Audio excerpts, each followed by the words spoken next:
Hi అండి. అందరికీ నమస్కారం. Welcome to talks with me. ఎలా ఉన్నారండి అందరూ? నేనైతే చాలా అంటే చాలా బాగున్నాను. మీరందరూ కూడా ఇంకా బాగుండాలని మనస్ఫూర్తిగా కోరుకుంటున్నాను. ఇవాల్టి వీడియోలో మీనాక్షి గారు అడిగారండి. 30,000 శాలరీ వస్తుంది. 15,000 వచ్చేసి సీటీలకెళ్ళిపోతున్నాయి. ఇంకొక 15,000తో 2 సంవత్సరాలలో 5,00,000 రూపాయలు కట్టాలి. ఎలా అని చెప్పేసి ఒక ఐడియా చెప్పండి అని చెప్పేసి అడిగారండి. ఈరోజు వీడియో అయితే 2 సంవత్సరాలలో 5,00,000ని ఎలా కట్టాలి అనేది చూసేద్దాము. దానికంటే ముందు ఈ ఛానల్ని ఎవరైనా ఫస్ట్ టైం చూస్తున్నట్లయితే సబ్స్క్రైబ్ చేసుకుని సపోర్ట్ చేయండి. అలాగే వీడియోకి ఒక చిన్న లైక్ ఇచ్చి వీడియోని మరింత ముందుకు తీసుకెళ్ళండి. వీడియోలో ఐడియాస్ అన్నీ బాగుంటున్నాయి, మీ అందరికీ నచ్చుతున్నాయి అని చెప్పేసి మీరు అనుకుంటే మీ ఫ్రెండ్స్ అండ్ ఫ్యామిలీకి కూడా షేర్ చేయండి. అలానే వీడియోపై మీ అభిప్రాయాన్ని నాకు కామెంట్ సెక్షన్లో తెలియజేయండి. ఇక మనం ఆలస్యం కాకుండా టాపిక్లోకి అయితే వెళ్ళిపోదాము. కొత్త ఉదయంలో సరికొత్త ఆశలతో మరొక రోజులోకి మనందరికీ స్వాగతం అండి. ఇప్పుడైతే మనం మన టాపిక్లోకి వెళ్ళిపోదామండి. ఇదొక చిన్న ఐడియా మాత్రమేనండి. నచ్చితే ఫాలో అవ్వండి, లేదంటే వదిలేసేయండి. 15,000లో 2 సంవత్సరాలలో 5,00,000 కట్టాలి ఎలా అని చెప్పేసి అడిగారు కదండి. దీనికి ఒక 2-3 మెథడ్స్లో అయితే ఐడియాస్ని షేర్ చేద్దాం అనుకుంటున్నానండి. ఏ ఒక్కటి నచ్చినా సరే ఫాలో అవ్వండి, లేదంటే వదిలేసేయండి. 15,000తో 2 సంవత్సరాలలో 5,00,000 రూపాయలు కట్టాలి అంటే చాలా కష్టమండి. ఇది అందరికీ తెలిసిందే. ఇక తప్పదు, కట్టాలి కాబట్టి ఒకసారి ఇలా ట్రై చేసి చూడండి. జస్ట్ ఐడియా మాత్రమేనండి. జస్ట్ అవగాహన కోసం ఒక ఐడియా మాత్రమే. నచ్చితేనే ఫాలో అవ్వండి. మీరు చేయగలరు, కట్టగలరు అనుకుంటేనే ఫాలో అవ్వండి, లేదంటే లేదు. అందులో ఫస్ట్ మెథడ్ ఏంటంటే 2 సంవత్సరాలు అంటే ఇంచుమించు 24 నెలలు అంతే కదండి. 2 సంవత్సరాలు అంటే 24 నెలలు. ఇది అందరికీ తెలిసిందే. అంటే 5,00,000 డివైడెడ్ బై 24 వేసుకున్నా సరే నెల 20,833 రూపాయలు అయితే సేవ్ చేసుకోవాల్సి ఉంటుంది. అంటే ఇంచుమించు 15,000 ప్లస్ 5,833 రూపాయలు ఎక్స్ట్రా సేవ్ చేయాల్సి ఉంటుందండి. ప్రతి నెల కూడా 15,000 కన్నా ఎక్కువే సేవ్ చేయాల్సి ఉంటుంది. మనకు వచ్చేదే 15,000 అయినప్పుడు ఇంకొక 5,000 ఎక్కడి నుంచి తేవాలి అన్న డౌట్ రావచ్చండి. సెకండ్ ఇన్కమ్ కోసం కొంచెం ట్రై చేయండి. కొంచెం ఎక్స్ట్రా ఇన్కమ్ కోసం కొంచెం ప్రయత్నం చేస్తే ఈ నెల కాకపోయినా వచ్చే నెల కాకపోయినా ఆ పై నెల అయినా సరే సేవ్ అయితే చేసుకోవచ్చండి. కానీ ఇప్పుడున్న రోజుల్లో చేస్తున్న ఉద్యోగాలు చాలా బరువుతో కూడుకున్నటువంటి ఉద్యోగాలు, మానసిక ఒత్తిడితో కూడుకున్నటువంటివి. దీనికే ఇబ్బంది పడుతూ ఉన్నాము. ఇంకా ఎక్స్ట్రా ఇన్కమ్ కోసం ఏ విధంగా పార్ట్ టైం జాబ్ వెతుక్కోవాలో తెలియట్లేదు అని చెప్పేసి అనుకున్నప్పుడు సెకండ్ మెథడ్ అండి. అది చెప్పేలోపు అంటే మీ దగ్గర ఏమైనా గోల్డ్ కానీ ఉంటే కనుక దాన్ని బ్యాంకులో తాకట్టు పెట్టి లోన్ తీసుకుని కొంత అమౌంట్ అయితే పే చేయొచ్చు. ఇది అందరూ ఇచ్చే సలహానేనండి. లేదంటే ఎక్కడైనా సైట్ కానీ పొలం కానీ ఇలాంటివి ఏమైనా ఉంటే వాటిని కౌలుకిచ్చో, సైట్ అయితే రెంట్కిచ్చో కొంత మనీని అయితే పే చేయొచ్చు. అలానే పర్సనల్ లోన్ అండి. పర్సనల్ లోన్ తీసుకుని కూడా కొంత మనీని అయితే పే చేయొచ్చు. ఇవేమీ మా దగ్గర లేవు. అంటే గోల్డ్ తాకట్టు పెట్టడానికి గోల్డు లేదు, అలానే సైట్ కానీ పొలం కానీ అవి కూడా ఏమీ లేవు. పర్సనల్ లోన్స్ మాకు రావు అని చెప్పేసి అనుకున్నప్పుడు సెకండ్ మెథడ్ ఫాలో అవ్వండి.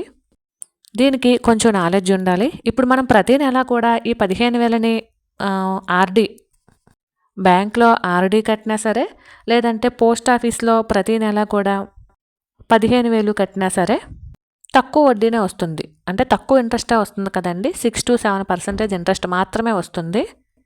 లేదా చీటీ కనుక వేసినట్లయితే 10 నెలలకి 1,50,000 మాత్రమే అవుతుందండి. 2 సంవత్సరాలు చూసుకున్నా సరే మనకి 3,00,000 మాత్రమే అవుతుంది. అంతే కదా. కాబట్టి ఈ ఐడియా కూడా అంత వర్కౌట్ అయితే అవ్వదండి. కానీ మీకు మ్యూచువల్ ఫండ్స్లో ఇన్వెస్ట్మెంట్ చేయడం కనుక తెలిస్తే, మీరు ఆల్రెడీ నేను మా హస్బెండ్ ఇద్దరు జాబ్ చేస్తున్నామనే కామెంట్ సెక్షన్లో అయితే పెట్టారు.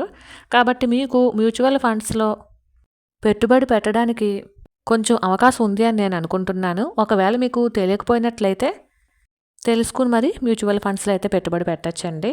మ్యూచువల్ ఫండ్స్లో ప్రతి నెల 15,000 కనుక ఇన్వెస్ట్ కనుక చేస్తే కొంచెం ఈ పోస్ట్ ఆఫీస్ కానీ లేదంటే బ్యాంక్లో ఆర్డీ కట్టినా సరే, లేదా ఈ చీటీ, ఈ మూడింటికన్నా కూడా కొంచెం హై రిటర్న్స్, ఇంకా చెప్పాలంటే హై రిటర్న్స్ ఇన్వెస్ట్మెంట్ అండి మ్యూచువల్ ఫండ్స్లో ఇన్వెస్ట్మెంట్ చేయటము.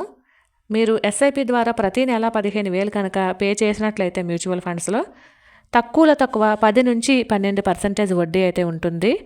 ఇంచుమించు మీరు 2 ఇయర్స్ కాబట్టి 3,60,000 అయితే పే చేస్తారండి. దానికి ఒక 10 to 12% వడ్డీ రూపంలో తీసుకున్న యావరేజ్గా ఒక 40,000 వడ్డీ వచ్చింది అనుకుందామండి. అరౌండ్ ఇంకా ఒక 4 లక్షలు అయితే వేసుకుందామండి 2 ఇయర్స్కి.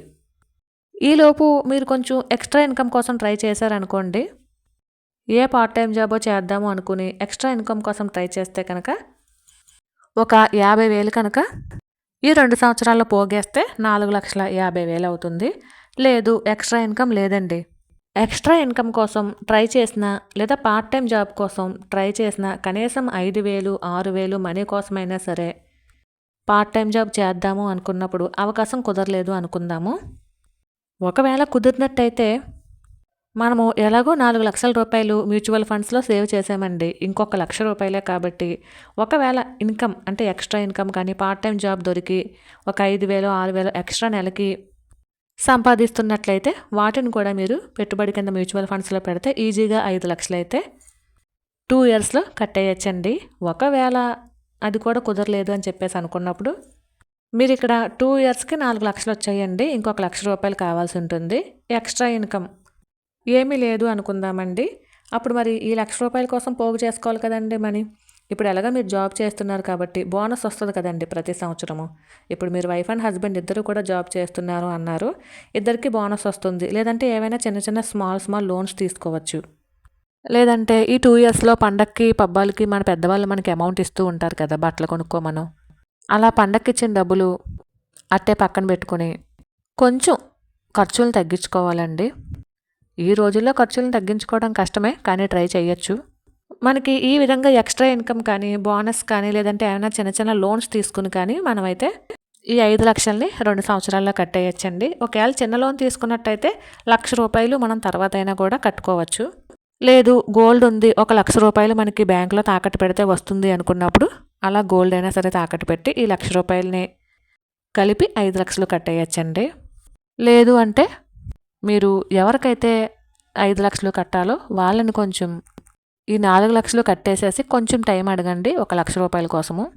అప్పుడు ఒక 1 ఇయర్లోనో 6 మంత్స్లోనో ఆ ₹1,00,000 కూడా పే చేసేయచ్చండి. మరి నాకు వచ్చినటువంటి ఐడియాస్ అయితే ఇవేనండి. ఇవన్నీ కూడా చిన్న చిన్న ఐడియాస్ మాత్రమేనండి. మీకు నచ్చి ఏది అవైలబిలిటీగా ఉంటే దానిని ఫాలో అవ్వండి. ఏ ఐడియాస్ నచ్చలేదా వదిలేసేయండి. మీ అందరికీ కూడా అర్థమయ్యేటట్టే చెప్పాను అనుకుంటున్నానండి. మరైతే ఇదేనండి వాళ్ళ వీడియో. ఈ వీడియో కనుక మీకు నచ్చినట్లయితే please like, share and subscribe. మరొక వీడియోతో మళ్ళీ కలుసుకుంటానండి. అంతవరకు ఉంటాను. Thank you for watching. Bye.